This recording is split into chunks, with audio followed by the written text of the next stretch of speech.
If you grew up in 1950s, you probably remember sleeping on the porch on hot summer nights, listening to the crickets with no air conditioning in sight. Life was simpler, families stayed closer, and somehow our homes always kept us cool. So, what forgotten mid century secrets kept us comfortable back then? Let's take a walk down memory lane. Long before home air conditioning became common, American builders knew a secret that we completely forgotten today. They did not just build houses to look pretty, they built them to work with nature. Back in the 1950s, almost every neighborhood home was designed with deep front porch, high ceiling, and large windows placed directly across from each other. In those days, the front porch was the true heart of the summer home. As the sun began to set and the air cooled down, families would gather outside to catch the gentle evening breeze. You see grandmothers shilling peas, father reading the newspaper, and kids playing in the front yard until the street lights came on. The porch was not just a place to sit, it was where neighbors stayed connected. Inside the house, smart architectural tricks kept the heat away. High ceilings allowed the hot air to rise from far above your head, while large awnings blocked the harsh afternoon sun from heating up the living room.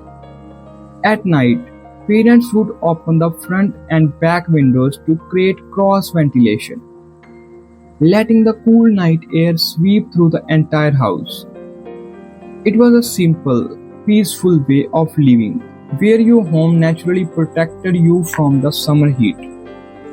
While home designs kept the sun away during the day, nighttime required a special kind of magic. Long before quiet, plastic modern fans existed. Almost every 1950s home had a heavy metal giant tucked away in the attic, the whole house fan. If you grew up back then, you can probably still hear that familiar hum around dusk when the outdoor air finally cooled down. Parents would open a few windows downstairs and flip the attic fan switch. Instantly, you feel a powerful wave of cool air rushing through the house. The fan pulled all the trapped daytime heat out through the roof, pulling in the fresh, crisp night air from outside. It was more than just cooling, it was a sensory experience. The low, rhythmic, mechanical sound of the fan blades humming in the hallway became a comforting lullaby for millions of kids sleeping in their beds. You did not need complicated thermostats or high electricity bills. Just one heavy-duty fan and open window. The cool night air were enough to bring peaceful sleep to the entire family. Staying cool back then was not just about the house. It was a way of life that brought families and whole neighborhoods together. Before modern refrigerators were everywhere, homes relied on heavy ice boxes. Every few days, the local iceman would arrive in his truck, delivering giant blocks of ice wrapped in burlap. Kids would run outside behind the truck just to catch a small ice chip to suck on. Summers had a completely different rhythm. You hear the rattles of glass milk bottles on the front porch every morning. Families drank homemade lemonade made with real lemons, kept ice-cooled water in glass pitchers, and used heavy metal trays with levers to pop out big ice cups. For kids, staying cool meant endless outdoor adventures. There were no smartphones or video games to keep anyone inside. On hot afternoons, Kids would run through garden sprinklers in the backyard, splash in local swimming pool holes, or wait for the city to open up the street fire hydrants. When the ice cream truck came down the street, ringing its bell, every kid in the neighborhood ran out with the pocket change. It was a time when simple pleasures brought the greatest relief from the heat. The way we stayed cool in the 1950s did not just affect our homes, it shaped our entire community. Because houses were hot during summer afternoons, nobody stayed locked inside. Streets were alive with neighborly chatter.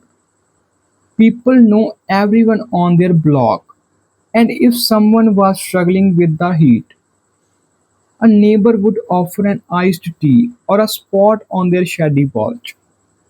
By the late 1950s, small window air conditioning units started appearing in middle class homes.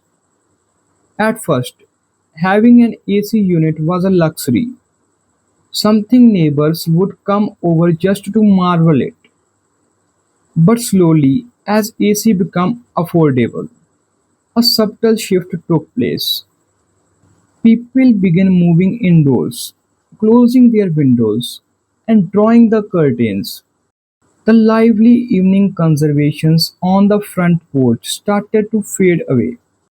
The hum of window ACs replaced the sound of kids laughing in the street, while air conditioning brought incredible indoor comfort. It quietly closed the door on that close-knit community culture we once cherished. Looking back 1950s, summers were not just special because we lacked modern technology. They were special because we embraced the simple ways of staying cool.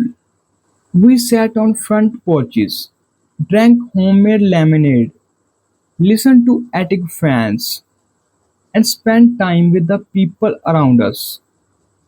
We gained air conditioning, but we lost that quiet togetherness. If you remember those hot summer days and cooling off without AC, share your story in the comment below. What was your favorite memory? Like and subscribe for more journeys back into American history.